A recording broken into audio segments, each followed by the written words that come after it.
Bienvenue à tous sur ce nouvel épisode de Tous en selle, votre podcast vélo. Je suis accompagné comme toujours de l'homme qui pédale aussi vite que la voiture balai, Tony Carandante. Salut Jessie, salut Vincent, salut à tous. Comment ça va, Tony? Bah écoute, ça peut caler bien. Écoute, un invité de marque aujourd'hui, donc tout va bien, il fait beau. Quoi de mieux? Exactement, aujourd'hui nous recevons un invité exceptionnel sur ce podcast, le présentateur du podcast, lui aussi d'ailleurs le coup tordu, mais aussi co-auteur du livre Parier sur le cyclisme, Vincent Prévost. Bonjour Vincent.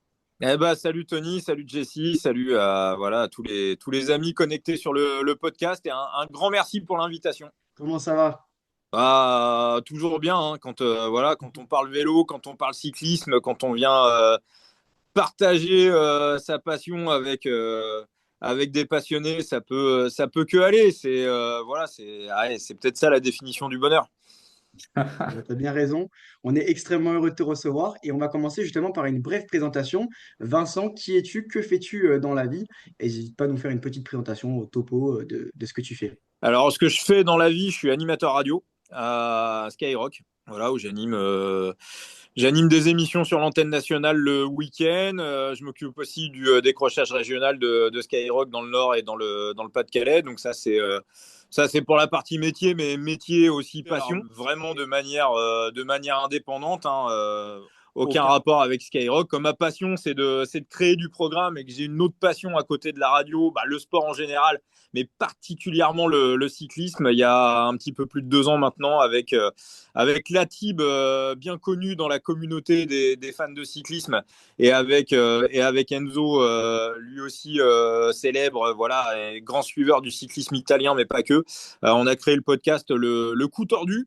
On est à notre 236e, 237e numéro. Voilà, on vient de démarrer la saison 3 et voilà, que du plaisir. On a reçu pas mal de monde déjà. Voilà, on en reparlera peut-être un petit peu plus tard. Mais voilà, on fait des interviews et des previews. Donc, on fait beaucoup de previews de courses avec une partie pronostic et aussi toute une partie interview. Ça nous permet de recevoir des coureurs, des journalistes. Dernière interview en date d'ailleurs, c'était Louis-Pierre Frileux d'Eurosport avec qui on a passé un super moment. Eh ben, c'est nickel. Toi, depuis quand tu es fan de cyclisme justement, Vincent? Depuis vraiment tout petit, mon père m'avait amené à côté de la maison, il y avait une course qui s'appelait le Trophée des grimpeurs. Et j'avais reconnu Stéphane Roche, qui était à l'époque un néo-pro. Voilà, on devait être en 80, je devais avoir 5 ans. Il s'était retourné alors qu'à l'époque, il était pas très très connu. Puis quelques années après, il a remporté la même année le Giro, le Tour de France et le championnat du monde. Et on a beaucoup parlé de lui l'année dernière parce que Tadej Pogacar a été le premier coureur à faire ce triplé depuis Stephen Roche en 1987. Donc voilà, après c'est venu les Tours de France, forcément tous les ans, Paris-Roubaix, hein, c'était globalement les championnats du monde, c'était les courses qui étaient télévisées principalement quand j'étais petit. Et puis petit à petit, il a commencé à y avoir des diffs. Canal Plus dans les années 90, ça fait une première a fait deux premiers essais pour diffuser le Giro. Donc petit à petit, on va dire que ça s'est médiatisé et j'ai suivi toute l'évolution du cyclisme au travers de sa médiatisation multiple. Et maintenant, voilà, on peut avoir toutes les courses comme aujourd'hui. On a vu une course de reprise en Espagne, voilà, ce qui était complètement impensable il y a 10-15 ans, quoi, d'avoir ça à la télé. Eh ben, c'est super. Et justement, en plus de ça, tu as aussi un podcast. On va passer à une partie que j'attendais un peu dans cette émission, l'interview Coup tordu. Le Coup tordu, c'est ton podcast, Vincent. 236 épisodes depuis le 11 novembre 2022. C'est aussi une page Facebook avec plus de 2000 followers. Au long de ce podcast concurrent du nôtre, non, on rigole évidemment, tu as reçu des tas d'invités et tu as fait évoluer ton concept, interview, preview et même aussi des petits conseils pour parier. L'interview Coup tordu, on revient sur tout ça. Vincent, quel est ton épisode préféré du coup de tordu? Mon épisode préféré, j'ai envie de te voir, c'est toujours le dernier, hein, en fait. Non, mais tu vois, là, parce que là, c'est frais. Forcément, c'est les interviews, tu vois, vraiment, avec Louis-Pierre Frileux, on a vraiment passé un vrai bon moment. On a eu des super retours. Et on a fait Jordan Jegat. On avait fait un super épisode, l'épisode 100, avec Guillaume Digradia. Donc, vraiment, te ressortir un épisode dans tout ça, plus que les autres, c'est compliqué. Alors voilà, le dernier, parce que c'est frais avec Louis-Pierre Frileux, je te dirais. Est-ce qu'il y a un invité avec lequel tu as été un peu moins satisfait de l'émission, où tu t'es dit il y avait moyen de faire une meilleure émission, ou est-ce que tous tes invités t'étaient extrêmement satisfaits? Non, ouais, non, ouais, tous. Non, non, il n'y a pas eu un moment où on s'est dit, putain, c'était claqué, où on est tombé sur quelqu'un de pas bien. Par définition, on va interviewer des mecs qu'on aime bien. Tous les invités qu'on a reçus, ça a été que des super moments. Mais encore une fois, une bonne interview, c'est de recevoir des gens à qui on a des questions à poser. Et moi, Ouais, je suis très, très content de mettre l'éclairage sur des mecs qui courent en pro team, même en conti avec Maël Guégon. On avait fait un super épisode avec André Amisud qui est vers chez vous. On avait fait aussi un truc, totalement. on avait fait aussi un super épisode. Donc, si on peut être aussi le podcast qui va mettre en avant des pro teams et des équipes conti, Anthony Ravard, le boss du CIC Union Atlantique, c'est un mec passionnant en fait. Et pour cette dernière question, Vincent, tu as le droit à un joker. Ah, Latib ou Phoenix? franchement, non mais T'as le, t'as le droit à un joker sur celle-là. non mais ouais, je vais le prendre. Ils sont tellement complémentaires tous les deux que Ouais, en fait c'est l'alchimie. Hein.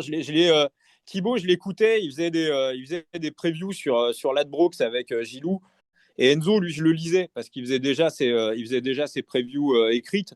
Et puis j'ai vu aussi qu'à l'oral, il était bon. Et eux se connaissaient pas. Ils avaient fait quelques petites previews ensemble vite fait, mais ils se connaissaient pas beaucoup plus que ça. Moi, la première fois que j'ai été voir Enzo, c'est Enzo que j'avais contacté en premier, pas forcément pour faire le podcast au départ. Il connaissait pas personnellement Thibaut. Enfin, il voyait qui c'était, mais moi, je trouve que le duo est parfaitement complémentaire. le podcast passionné pour les passionnés, comme tu dis en début d'émission.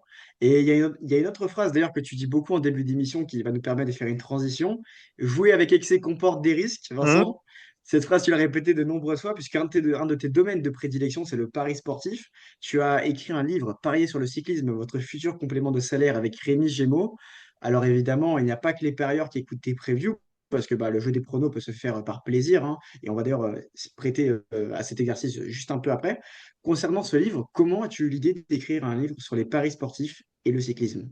Alors c'est venu très très vite en fait. C'est Rémi Gémeaux qui avait déjà écrit Parier sur le tennis, qui avait écrit ce livre-là. Et un jour, il m'a bloqué. Il m'a dit, écoute, faut que je te parle. Écoute, je vais sortir mon deuxième livre. Enfin voilà, je vais faire un deuxième livre sur le cyclisme et c'est toi qui vas l'écrire. Voilà. La décision a été prise en une seconde. Derrière, il a fallu un an et demi de taf à peu près. Quand il m'a dit ça, voilà, ça a pris une seconde. Jamais personne l'avait fait dans le monde et à ma connaissance, à l'heure qu'il est, il n'y a pas d'autres bouquins qui existent sur le cyclisme et les paris sportifs. Il est sorti en 2021. Écoute, on est 3 ans après. Je retire pas une ligne de ce que j'ai écrit à l'époque. Je suis très content de ce premier livre qui en amènera un deuxième. Voilà, qui est écrit on va dire, il y a allez, un petit tiers du livre qui est écrit. Je ne sais pas s'il sortira cet été ou l'été d'après, mais il va voir le jour à un moment donné. Ouais. Eh bien, c'est nickel. Merci Vincent d'avoir répondu à nos questions sur les paris. Et maintenant, on va jouer justement avec ces paris. Je vais vous poser 5 petites questions et vous allez me donner un nom. Je vais aussi donner un nom pour savoir si on est des bons pronostiqueurs. Vincent, tu vas d'ailleurs pouvoir nous dire si d'après toi on fait fausse route ou pas. On va commencer avec toi. Qui sera le maillot rose du Tour d'Italie? Qui gagnera d'après toi cette saison le Giro, Vincent? Se placer à 3 mois à l'avance, c'est extrêmement compliqué. Moi, je vais plutôt te dire que je pense que Gaudu peut faire podium. Vraiment. Je suis convaincu que c'est un coureur qui est beaucoup plus taillé pour le Tour d'Italie que pour le Tour de France. Déjà, Gaudu, c'est un mec qui n'aime pas les variations de température quand on passe du froid au chaud. C'est-à-dire, très souvent, on l'avait vu prendre une fois sur une étape du Dauphiné, pareil, il avait pris un coup de bambou sur une étape du Tour de France. Les coups de chaud, c'est pas son truc. C'est-à-dire, on gagne 15 degrés du jour au lendemain, il prend un tir. Le Tour d'Italie, c'est plutôt un tour où en général il fait froid, il y a beaucoup plus de pluie que sur le Tour de France, donc ça c'est quelque chose qui lui correspond. La pression du public français, la grosse machine du Tour de France, je suis pas convaincu que ça soit aussi quelque chose qui lui correspond, donc je pense que là il va aller faire son histoire avec le Tour d'Italie, et c'est aussi un petit peu ce qu'on avait vu avec Thibaut Pinot vers les années 2017-2018 où Pinot C'est ça. s'était mis en retrait du Tour de France pour aller disputer le Tour d'Italie. Et c'est là où on a commencé à écrire la belle histoire de Thibaut Pinot après son premier Tour de France, évidemment. Gaudu, c'est un peu la même histoire. C'est pas du tout le même caractère que Thibaut Pinot, mais c'est un petit peu les mêmes caractéristiques de coureur. Gaudu peut-être un petit peu plus puncher et Pinot un petit peu plus grimpeur, même si Pinot il pouvait aussi avoir un sacré punch. Donc les deux aiment le mauvais temps. Les deux n'aiment pas la pression du public français. Donc je pense qu'il va s'éclater sur le Tour d'Italie. S'il n'y a pas d'impondérable, top 5, je suis quasi sûr. Top 3, c'est possible. Et si jamais les planètes s'alignent, pourquoi pas le maillot rose. Ouais. Toi, Tony, sur qui tu mets une petite pièce pour ce Giro? J'avais bien aimé Martinez, Daniel Martinez, pourquoi pas? Je pense que c'était un mec qui avait terminé le Giro, bon, dans l'ombre de Pogacar forcément, mais qui avait tout de même, c'était lui qui avait montré le plus de signes offensifs avec Geraint Thomas. Donc ouais, pourquoi pas Daniel Martinez. Après, ben voilà, les deux, je crois qu'ils terminent une bouchée de secondes l'un vers l'autre. Enfin, le podium, il se joue en 10 minutes. Donc ouais, Martinez, mais j'aimerais bien surtout voir un jeune talent aussi italien, Tiberi. Ce mec, je le vois en constante progression depuis maintenant 2 3 ans, depuis qu'il a quitté la Trek, Lidl Trek. Ça s'est pas forcément bien passé au sein de l'équipe avec l'Italien. Donc j'aimerais bien le voir à l'avant et je sais que c'est un mec, il a un potentiel de dingue, quoi. C'est un jeune coureur très grimpeur qui marche très très bien. Et sur un Giro, bah, il est chez lui, etc. Ouais, pourquoi pas voir un Tiberi aussi sur le podium, ça, je mettrais aussi une petite pièce sur ça, ouais. Eh ben, Tony, moi je vais plutôt du côté de Vincent. Je vois bien David Gaudu faire podium. Et comme Vincent a dit, c'est un alignement des astres, même une victoire finale. Gaudu, je l'ai trouvé vraiment retrouvé durant cette Vuelta en fin d'année dernière. Pour moi, il était revenu, alors pas encore à son meilleur niveau, mais à un très bon niveau. Il regardait dans les yeux les meilleurs. Je pense dans tous les cas que Martinez sera aussi au rendez-vous, Tibéri aussi. Et maintenant, je vous propose de passer à la deuxième catégorie. Qui sera, d'après vous, le meilleur classic man de la saison? Qui fera les meilleurs résultats sur des courses d'un jour, sur des monuments? Tony, Vincent, a déjà une petite idée, qui veut commencer? Bah, allez, vas-y, j'y vais, hein. Non, moi je suis d'accord avec Thibaut. Pogacar va remporter 4 monuments cette année. Il n'y aura pas de. Alors, soit on aime les beaux champions et on va kiffer. Et comme les anciens nous parlent d'Eddy Merckx, tu vois, et on dira que voilà, au plus jeune un jour qu'on a vu Pogacar tout écrasé, mais le Liège, la Lombardie et le Tour des Flandres, c'est sans problème pour lui. Ça sera une formalité administrative. Donc à partir de là, si Pogacar va gagner, aller au moins 3 monuments, je pense qu'il en a 3 qui sont vissés, peut-être un quatrième. Bon bah, à partir de là, le classic man de l'année, ça sera lui, quoi. Pogacar, moi je le vois même aller gagner un Milan-San Remo quand tu vois que ça fait plusieurs années qu'il tourne autour. Enfin, cette année, honnêtement, j'y étais sur place. La course, bon, la course c'est la course, on peut pas la refaire, mais quand on voit comment dans le Poggio ça s'est organisé, moi pour moi il y avait que lui qui pouvait aller gagner. Bon, malheureusement il fait deux ou trois, si je me trompe pas, mais un mouchoir de poche, c'est un sprint quoi. Alors que c'était les trois mecs au-dessus. Je crois qu'il y avait Matthews et Philipsen. Voilà, les trois étaient au-dessus. Et normalement, Matthews et Philipsen ne devaient pas tenir dans le Poggio, hormis peut-être Matthews, mais voilà, ça se jouerait entre les deux. Donc il est toujours un mouchoir de poche de San Remo. Mais oui, sans grande surprise, je pense qu'il n'aura pas beaucoup de concurrence, en tout cas, ça c'est sûr. Je vais m'aligner avec vous. Par contre, moi, il y a deux personnes que j'attends beaucoup de voir. Ça va être forcément Mathieu Van Der Poel, vu qu'il a gagné 2 monuments la saison dernière. Ah, Et surtout, Wout van Aert. J'ai extrêmement hâte de voir Wout van Aert. Alors, je ne le vois pas forcément tout gagner, mais j'ai envie de voir ce qu'il a à nous proposer cette saison. Si il est capable, s'il a cette force mentale de revenir à son niveau d'avant. Et moi, je me dis, s'il il fait une bonne prépa, si tout se passe bien, il pourrait vraiment être dangereux sur ces classiques-là et chambouler un peu toutes nos prévisions. Vous ne le voyez pas, vous qui écouterez ce podcast, il est juste derrière moi. Sur le Tour de France, mesdames et messieurs, qui voyez-vous? Bon, je pense qu'il n'y a que deux noms qui se distinguent, à moins que Vincent nous prépare un prono mystère qui va tout défoncer. Mais Vincent, toi qui tu vois finir en jaune cette année au Tour Une de cote France? à 400 la cote. Ouais, après, je pense que ça va être beaucoup plus serré que l'année dernière. Ouais. Euh, Ça va être beaucoup plus serré que l'année dernière. Il va y avoir match entre les deux, je pense. Et puis surtout, la première semaine qui est assez piégeuse, il est capable, le Pogacar, il est capable d'aller se foutre dans les barrières pour aller récupérer une bonif de 10 secondes qui ne sert pas à grand-chose.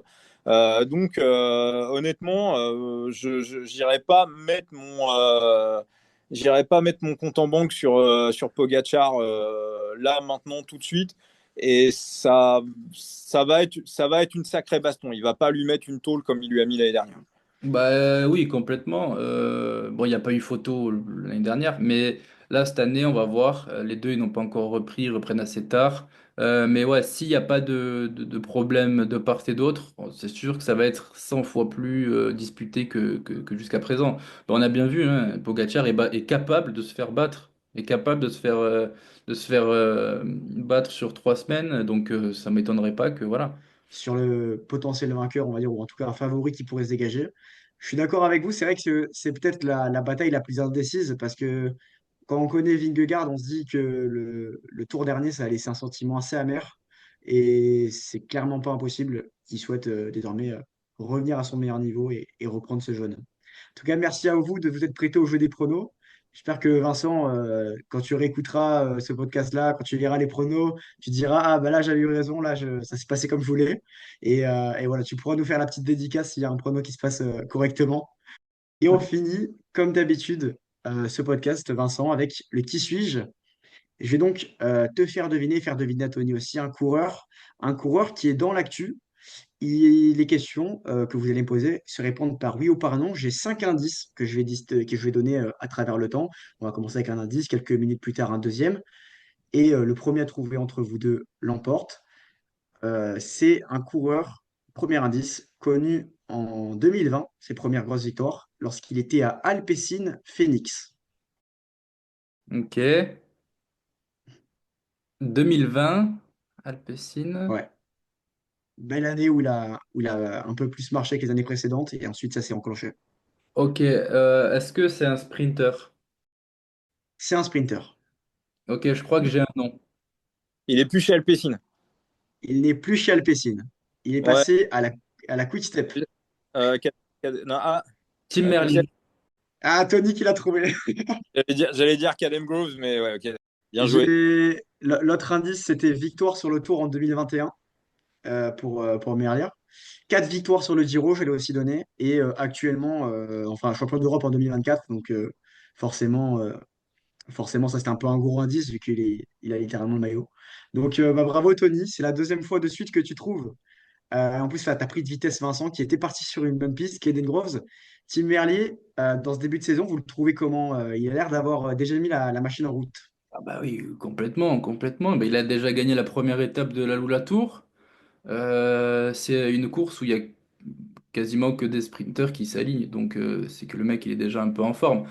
Après, voilà, il faut pas qu'il s'essouffle à travers la saison. C'était ce qui lui faisait principalement défaut jusqu'à présent. Puis il est dans une équipe qui a l'air de lui faire confiance. Voilà, il n'y a pas l'air d'avoir plus de concurrence dans son équipe, donc c'est déjà pas mal d'être le sprinter numéro un d'une équipe comme la Quick Step. Bah, Sur après, toi, Vincent, t'en penses quoi? c'est ce qui est intéressant, c'est que déjà, il est annoncé sur le Tour de France. Donc, on ne fait pas uniquement une équipe autour de Remco. On récompense aussi Tim Merlier et on lui rend un peu justice pour tout son travail. Et bah, souvent, le public n'est pas véritablement hypé par le grand public, n'est pas véritablement hypé par les sprints. Mais sauf que là, la première étape du Tour de France à Lille, on va avoir une confrontation Jonathan Milan, Tim Merlier, et on peut mettre aussi Jasper Philipsen dans l'équation, mais c'est monstrueux, quoi. C'est monstrueux. On va peut-être avoir, en plus pour les sprinteurs, c'est rare aujourd'hui d'avoir la possibilité d'aller chercher un maillot jaune. D'ailleurs, la Lidl Trek, du coup, retire Mats Pedersen qui va doubler Giro et Vuelta pour justement aller chercher ce maillot jaune dès la première étape avec Jonathan Milan. Mais ça va être monstrueux. Ça va être vraiment monstrueux, quoi. On va avoir peut-être, pour moi, c'est le sprint de la décennie, quoi. Ah ouais? Ah oui, bah oui, oui. c'est rare d'avoir les meilleurs en même temps, au Ouais, même moment. ouais, ouais, je suis d'accord. À Et l'époque là, de Caleb Ewan, à l'époque de Caleb Ewan, quand il se tirait la bourre avec Groenewegen et tout, c'est vrai que c'était pas mal aussi là. ah oui, oui, mais là, on a, Ouais, là, c'est. ouais, Ouais. là, on a les trois GOAT. Enfin, c'est vraiment, ça va être monstrueux avec à Lille dans un cadre magnifique. Les mecs sont pas loin de chez eux. On n'est pas loin de la Belgique pour Merlier, pour Philipsen. Enfin, ça, pour moi, ça va être complètement dingue. Je retiendrai peut-être votre attention sur Jonathan Milan qui pour moi va faire une saison de fou malade. Je trouve que ce mec, quand il était encore trop sous-coté, et je pense même qu'il est encore trop sous-coté à l'heure actuelle. On se rend pas compte de la force du mec, de la puissance du mec. Moi, c'est vraiment sur le Tour d'Italie où il m'a mais impressionné. Je pense qu'on a un des meilleurs sprinteurs mais de tous les temps et je suis extrêmement sérieux. Il a fait des sprints Mhm. de fou malade sur le Tour d'Italie où il partait à 300 mètres, faute de train, faute de poisson pilote qui le dépotait dans de meilleures conditions, et il arrivait à gagner des courses. Enfin, si ce mec a un train fait pour lui, je vois pas qui peut le battre. À l'heure actuelle, même Jasper Philipsen, je ne sais même pas s'il peut le battre. Bah, je suis d'accord, Milan, c'est au-dessus de Philipsen. Ah, je suis entièrement d'accord. Mm. En tous les cas, les amis, vous aurez l'occasion d'écouter le coup tordu et de voir ce que Vincent va nous pronostiquer pour toutes ces courses-là. Et nous, on aura l'occasion d'en débriefer aussi sur Tous en Selle. Merci Vincent d'avoir accepté notre invitation. Beaucoup, Vincent. Bah, Ce tous podcast, les cas, hein, c'était un vrai plaisir, un vrai kiff. ce podcast touche déjà à sa fin. On espère pourquoi pas aussi te réinviter prochainement, on ne sait jamais. Et voilà, c'était un véritable plaisir. Merci Tony aussi d'avoir été avec moi, comme d'habitude, hein, mon compère de toujours. Yes, ben merci à toi d'avoir mené ce podcast d'une main de maître. Après, voilà, la saison est encore longue. On va voir un peu tout ce que nous réserve ces prochains mois. Et voilà, hâte de voir tout ça. Merci à tous d'avoir écouté Tous en Selle pour DGFM et notre chaîne Le JT. À la semaine prochaine pour encore plus d'actu cyclisme et encore plus de plaisir. Allez, ciao, ciao. Ciao les amis.